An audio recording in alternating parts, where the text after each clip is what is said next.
Welcome back to the Bitch and Brainstorm podcast. I'm your host, Elaine the Brain Terso, and I'm here with my friend Julie. And Julie is one of our panelists for the Elevate Your Online Presence Business Summit happening April 19th and 20th. And Julie is going to be on our Get Shit Done panel on April 20th, which is happening at 9:25 a.m. Pacific time. This is our largest panel, and I am so excited to have some amazing conversations around productivity and habits and getting shit done and all of the things. So before we dive into all the juicy stuff, Julie, can you take a moment and introduce yourself? Absolutely. Elaine, thank you for having me. And for your wonderful audience members, my name is Julie DeLucca-Collins, and I am the host of the Casa de Confidence podcast, but also a business life strategy coach, Tiny Habits certified. And I love talking productivity and all the things. Girl, me too. It's so fun. So what are some of the habits that we might need in order to increase our confidence? One of the things you talked about was, the Casa de Confidence, which I love.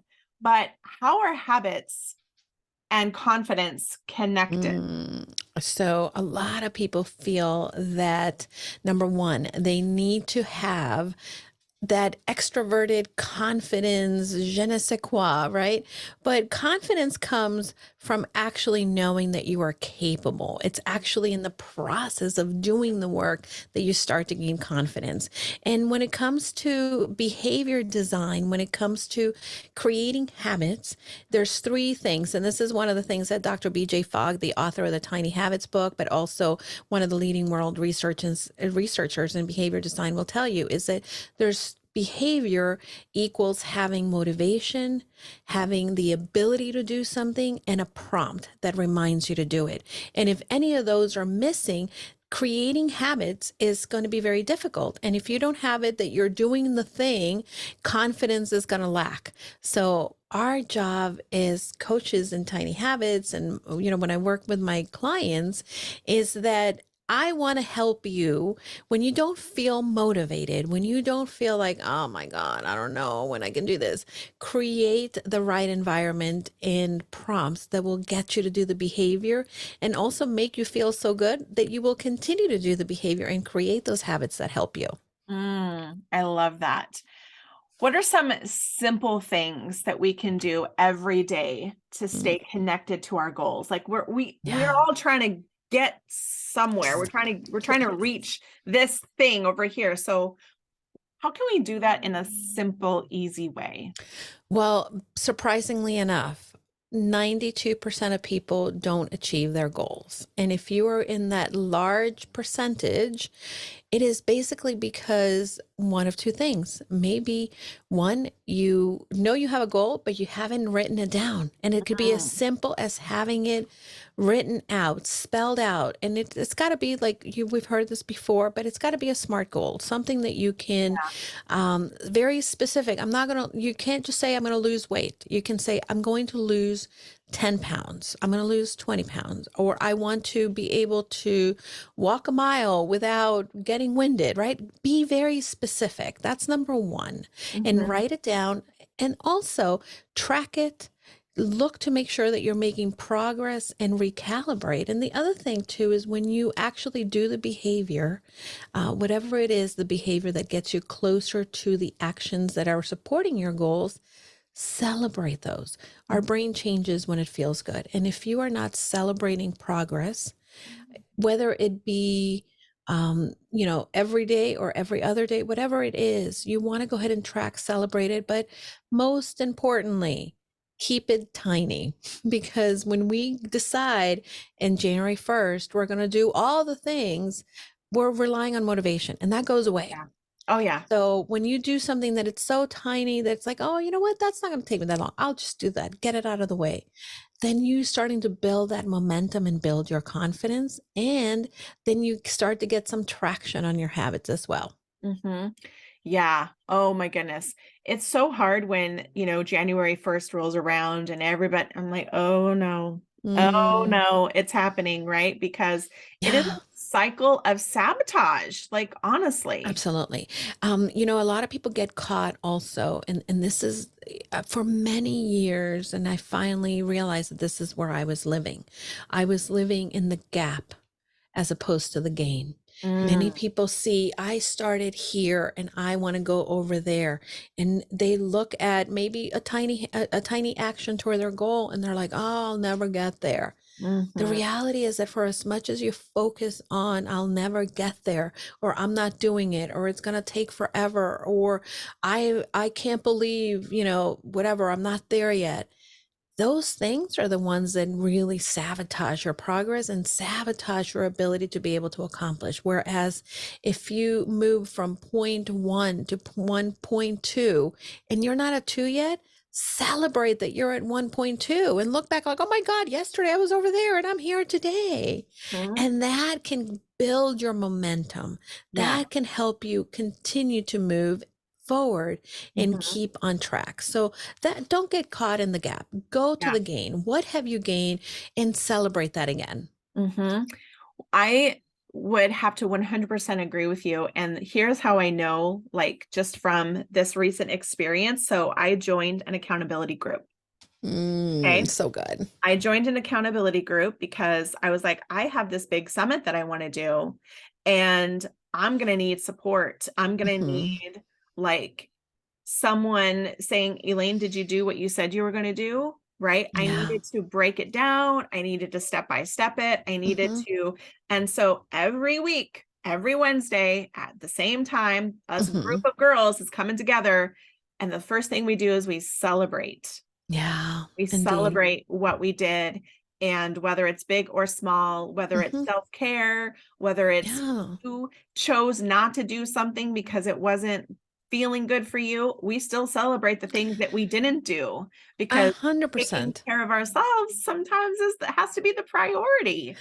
Yeah, and this is the thing too that we cannot continue to kind of run on fumes. And that's what a lot of us are doing. We're thinking we're going to take a 200-mile road trip on an empty gas tank, and that's never going to Yeah, work. So it's you not. have to really be able to, one, stop for gas, fuel up, and second of Mhm. all, get people on the road trip with you. Get Yeah. people that are going to want to jam to the best tunes and go in that ride and celebrate it. Like, Yeah. oh, we passed the first rest stop. Look at me going. Yeah. And that makes you feel good. We Uh-huh. can't do it alone. And we cannot reach a goal by feeling bad. Yeah. Our brain is going to naturally want to feel bad. It's going to naturally want to sabotage. It's going to naturally want to feel negative. So you've got to do the work Yeah. that requires you to fill the positive stuff in there, Yeah. um, and really give yourself a chance. And that's the best way to do it. Yeah. Burnout is not a badge of honor, right? Like It's it is not. not a badge of honor. Like that is not something to Mm, celebrate, is that you are burned out no. and overworking yourself. Like we're not celebrating that. We're celebrating Mhm. self-care. We're Yeah. celebrating saying no. We're celebrating boundaries. We're celebrating the Yeah. tiny wins, Yeah. because those little tiny things that we do every single day really do add up. 100%. They And the really do thing add up. is, people don't give themselves credit because and Yes. Elaine, here's why. Because, and this is why I do what I do, and this is one of the goals and really missions from my podcast. We look at Instagram feeds and we see the perfection. We are not seeing that maybe outside of the shot there's dirty laundry. We are not seeing that maybe that person Right. is wearing pajama bottoms even though they look really good on top, right? Yeah. we Right. we live in this comparisonitis world, and the Yep. reality is that all of us, just because you see the success, and there could very well be success out there. We have these celebrity entrepreneurs who are doing great, but that's not where they started. They've been at it for No. 20 years. So you Right. cannot compare yourself to where that person is. You Right. can't do it Right. because Right. you won't Like, measure up. yes, Yeah. abso-freaking-lutely. Like nobody wakes up being Jeff Bezos and being a billionaire. I Like, know. And by the way, he went to my high school, and I know, granted, he's much older than I am. Much, well, I wouldn't say much, but he's much older. He graduated at least 6 years before I did. But that's the reality. Like, right. these people had a beginning, and I Yeah, can he tell worked you, in his basement, only yeah, selling books, absolutely. And right?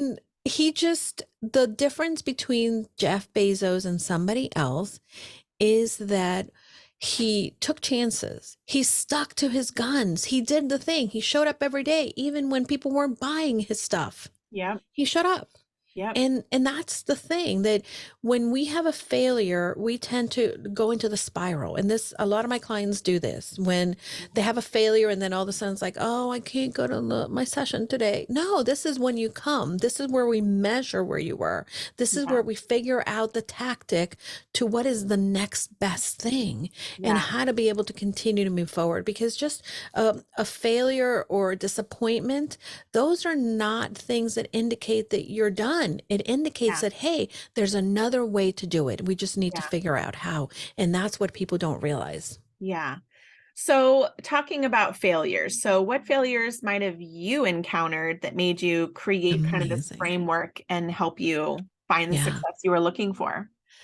Such a good question. Like many people, I was offered a separation package at the beginning of the pandemic. I had over a 20-year career in corporate America. My last role at corporate was the C-suite, was chief innovation officer for an educational company, and I was good at what I did.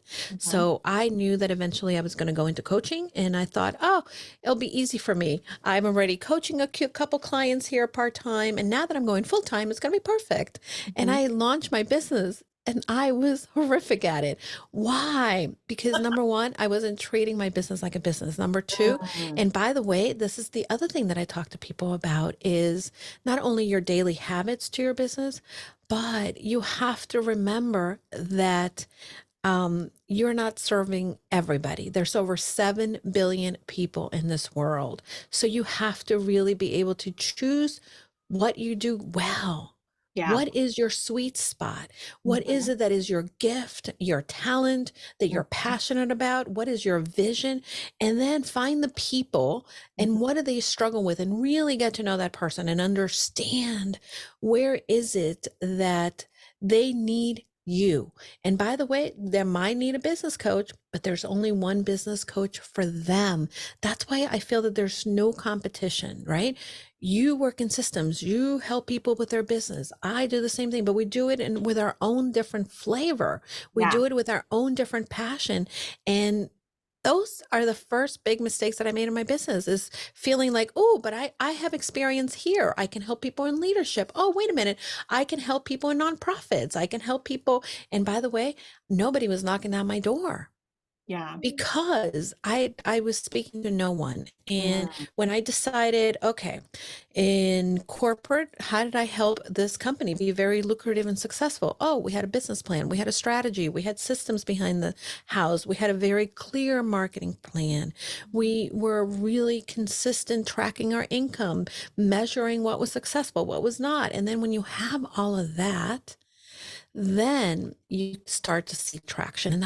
And by the way, I was like, oh, I'm kind of like, I really want to do this, but I don't want to tell people, I'm afraid of what they're going to think. That was a big failure on my part, because there Mm. were a lot of people that needed me and that could use my skills, could use my support. But I was so embarrassed, like, oh my God, what are they going to think? They're going to think. But I'm passionate now. Everyone I tell now, it's like, this is what I do. This is how I help people. Tell people what you are doing. Who Yes. cares what somebody else thinks of what you're doing? Because Right. the bottom line is that you are here to create an impact, and only you have that gift. Yeah. So open yourself up for going out there and find the right resource that Mhm. is going to help you create the systems, and don't let it overwhelm you. Mhm. Because like my husband loves the phrase, eat one elephant, one bite at a time, right? Yeah. And that's what I did. I was trying to eat the whole elephant in one bite, but Right. that's not how it happened. So that was a big Oh, failure. yeah. Well, failure or learning opportunity. Learning opportunity. Someone told me fail is the first instance. No, now I can't remember what that stands for, but I'm going to remember for the panel because it's really good. And I've always said it wrong, and my husband's like, that's not what fail stands for. I'm like, oh, you're right. I don't even know how to spell these days. So see, we're not perfect, but we put Right. ourselves out there. Keep Yes. showing up, because Yes. those people who show up go up. Yes, absolutely. My favorite story of failure, because I don't actually believe in failure. I believe in learning Yeah. opportunities for growth, right? is the Dyson vacuum cleaner. That's a good story. I love He that. made over 5,000 prototypes. And if you Hmm. look at each one, he learned how not to do it. Yeah, And he absolutely. still showed up. He still said, we're going to keep trying.